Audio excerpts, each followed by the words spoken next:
Today, when we hear the word astrology, our minds often drift to a familiar place. We think of the daily horoscope column in a newspaper or a website. We recall the 12 zodiac signs, those celestial archetypes that promise to tell us about our personality, our love life, or our fortunes for the day.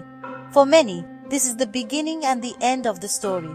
Astrology seems like a simple game of matching your birthday to a constellation. It's a fun distraction, a conversation starter, but perhaps not much more. This modern, simplified view, however, is just a tiny ripple on the surface of a vast and ancient cosmic ocean. The universe is a grand and complex tapestry, woven with the threads of time and space. The stars are not just distant points of light. They are the furnaces where the very atoms that make up our bodies were forged. To our ancient ancestors, this connection was not just a scientific fact to be discovered, but a profound reality to be lived.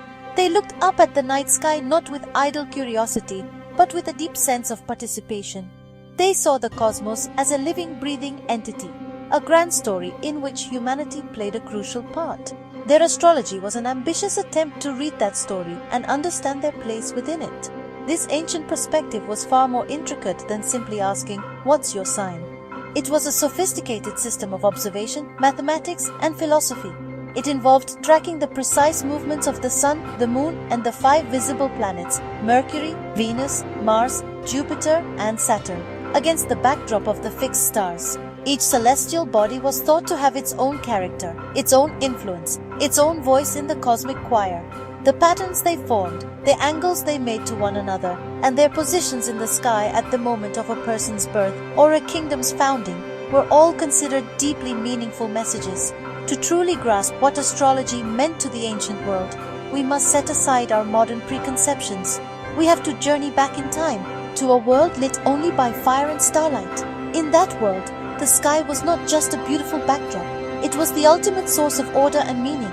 The regular, predictable cycles of the heavens stood in stark contrast to the often chaotic and unpredictable nature of life on Earth. By studying the stars, ancient peoples believed they could glimpse the underlying structure of reality itself. They sought to find a connection between the macrocosm of the heavens and the microcosm of human existence. Our journey into the history of astrology begins in Mesopotamia, the land between the Tigris and Euphrates rivers. Here, the ancient Babylonians became humanity's first true astronomers. For centuries, they meticulously recorded the movements of the celestial bodies on clay tablets. They were not just stargazers. They were cosmic librarians, compiling a vast archive of the heavens. Their goal was primarily civic. They believed that the events in the sky were omens, divine messages that foretold the fate of the king and the kingdom. A lunar eclipse might signal a coming famine, while the position of Mars could herald war. This was a state-sponsored science designed to protect the empire. Further west, along the fertile banks of the Nile, the ancient Egyptians developed their own unique form of astrology. Their system was deeply intertwined with their religion and their obsession with the afterlife. The Egyptians were particularly focused on specific stars and constellations, known as the decans. These 36 star groups were used to mark the hours of the night and were seen as celestial deities that governed different parts of the year and the human body. The rising of the star Sirius just before the sun, for example, was a crucial event. It reliably predicted the annual flooding of the Nile, the lifeblood of their entire civilization. When the ideas of the Babylonians and Egyptians met the philosophical minds of the ancient Greeks, something new was born. The Greeks took the observational data from Mesopotamia and the divine concepts from Egypt and synthesized them with their own love for logic and geometry. It was the Greeks who developed the concept of the individual horoscope, shifting the focus from the fate of the kingdom to the destiny of a single person. They created the Zodiac as we know it today and developed the complex system of planetary aspects and houses to create a deeply personalized celestial map for the moment of birth. Meanwhile, on the other side of the world, a completely independent and equally complex system of astrology was flourishing in ancient China. Chinese astrology was intimately connected to their philosophy of harmony, the balance of yin and yang, and the 5 elements: wood, fire, earth, metal, and water. Their zodiac was based on a 12-year cycle, with each year assigned an animal, but it was far more than that. It was part of a grand cosmic calendar that governed everything from agricultural practices to political decisions and medical diagnoses. Their focus was on aligning human action with the flow of cosmic energy, or chi, to ensure balance and good fortune. For ancient peoples, astrology was not an abstract hobby. It was a practical tool woven into the very fabric of daily life. Imagine you are a farmer in ancient Mesopotamia. Your survival and the survival of your community depend entirely on the success of your crops. How do you know when to plow the fields, when to sow the seeds, and when to harvest? You look to the sky. The positions of the constellations acted as a grand agricultural calendar. The appearance of one group of stars on the horizon at dawn would signal the start of the planting season, while another would indicate the time to bring in the harvest before the rains came. The influence of the heavens extended far beyond the fields. In the courts of kings and emperors, astrologers were among the most powerful advisors. No major decision was made without first consulting the stars. Would this be an auspicious day to sign a treaty? Should the army march to war now, or wait for a more favorable planetary alignment? The astrologer would cast a chart, interpreting the celestial patterns to provide guidance. This practice, known as mundane astrology, treated the kingdom itself as an entity with a birth chart, and its fate was read in the movements of the planets. Even personal matters were guided by the cosmos. In ancient Greece and Rome, an individual's natal chart, a map of the heavens at the moment of their birth, was believed to hold the key to their character, their strengths, and their challenges. It was a guide for navigating life's journey. A physician might consult a patient's chart to diagnose an illness, believing that different planets governed different parts of the body. A young person might seek an astrologer's advice on whom to marry, looking for a partner whose celestial map was compatible with their own. Astrology provided a framework for understanding oneself and one's relationships. Rituals and religious ceremonies were also timed according to celestial events.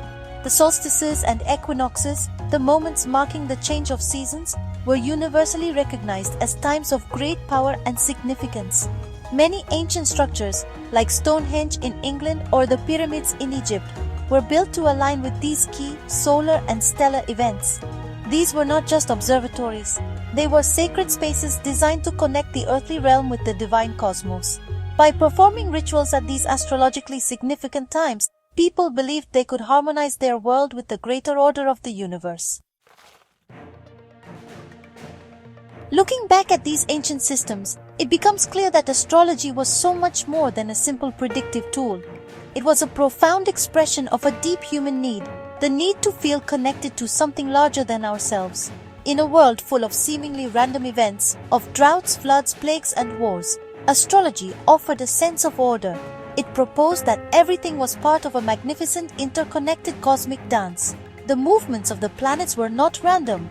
They were the graceful steps of celestial gods, and their patterns held the secrets to understanding the world below. This search for connection is a fundamental part of the human story.